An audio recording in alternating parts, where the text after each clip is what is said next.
श्री वल्लभाधीश की जय। श्याम सुंदर श्री अમને મહારાણીજી की जय। ગોપાલદાસજી ભાઈલા કોઠારીના જમાઈ કે જેઓ જન્મતા જ મૂંગા હતા અને શ્રી ગુસાઈજીની દ્રષ્ટિ પડી। શ્રી ગુસાઈજીએ કહ્યું કે ગોમતીનો વર તો સાગર હોવો જોઈએ અને આપે ચરવિત તાંબુલ આપ્યું અને તે સાથે જ આપે 9 વલ્ભાખ્યાનનું ગાન કર્યું છે। તેમાં પ્રથમ વલ્ભાખ્યાનમાં ગોપાલદાસજીએ શ્રી અમનાજીના સ્વરૂપનું વર્ણન કર્યું છે। જ્યાં સરિતા ચામીકર મણિગણ ઉભય બદ્ધ સોપાન કમલ કુમુદ નાનાલી સુંદર મધુર કરે ત્યાં ગાન। શ્રી અમનાજીનું સ્વરૂપ કેવું છે? જ્યાં સરિતા ચામીકર મણિગણ, શ્રી અમનાજીના તટ પર અનેક મણીના સમૂહનું જાણે ચૂર્ણ વેર્યું હોય તેવું દ્રશ્યમાન થઈ રહ્યું છે ને ઉભય બદ્ધ, બંને કાંઠા સીડી સમાન છે।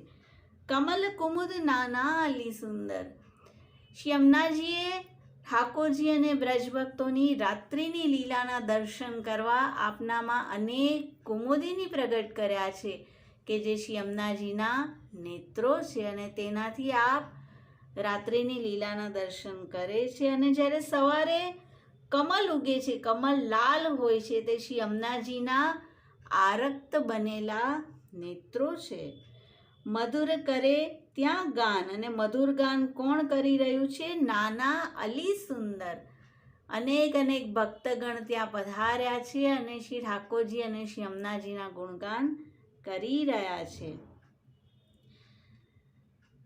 તો આમાં ઉભય બદ્ધ સોપાન, શ્રી અમનાજીના આવા સ્વરૂપનું કે તેમના તટ ઉપર શું રહેલું છે, તેમના બંને ઘાટ કેવા છે તેનો એક પ્રસંગ છે। તાનસેનજી કે જેઓ અકબર બાદશાહ પાસે ગાન કરતા અને બાદશાહ અત્યંત તેનાથી રીઝી જતો અને એકવાર તાનસેને કહ્યું કે હજૂર, જો આપ મારા ગુરુદેવનું ગાન શ્રવણ કરો તો મારું ગાન તો તેમની સામે કંઈ જ ના આવે।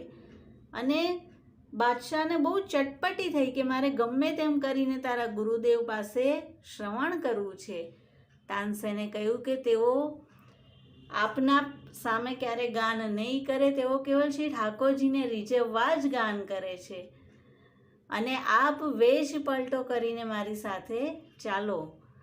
અને જ્યાં શ્રી અમનાજીના તટ ઉપર તેઓ રહેતા હતા, હરિદાસજી તેમનું નામ છે, અને કુટિયામાં તાનસેનજી ગયા અને બાદશાહ તો વેશ પલટો કરીને બહાર જ ઊભા રહ્યા ને ભીતર જઈને ગુરુદેવને દંડવત કર્યા। અને હરિદાસજીના બહુ પ્રિય શિષ્ય છે તાનસેનજી, તેઓ બહુ પ્રસન્ન થઈ ગયા અને કહ્યું કે અરે તન્ના બહોત દિન બાદ આયો, ચલ કછું સુના। અને આપે ગાન કરવાનું શરૂ કર્યું, પણ આજે તાનસેને જાની બૂજીને તાન ચૂકી જવા લાગ્યા, કારણ કે જો તેઓ બરાબર ગાન કરે તો તેમના ગુરુ ગાન નહીં કરે। અને હરિદાસજી કહે છે કે અરે તન્ના, તને આવું શીખવાડ્યું છે? આવું કેવું ગાન કરે છે? તો કહે છે કે મને તો આવું જ આવડે છે, તો આપ હવે સુધારીને બતાવો। અને હરિદાસજી કહે છે કે જો ક્યારે ભગવત ભક્તથી કપટ ન કરવું, મને ખબર છે કે તને આ બરાબર ગાન કરતા આવડે છે, પણ તારે તે તારા બાદશાહને તે શ્રવણ કરાવવું છે। હું તો મારા કેવળ શ્રી ઠાકોરજીને રીઝવવા ગાઈશ અને તેના પ્રસાદી રૂપે ભલે તારો તે બાદશાહ પણ શ્રવણ કરે। અને પછી હરિદાસજીએ તે ગાન કર્યું અને બાદશાહ આવીને તેના પગમાં પડી ગયો અને કહે છે મને કછું આજ્ઞા કરો, કછું સેવા કરવાનું કહો।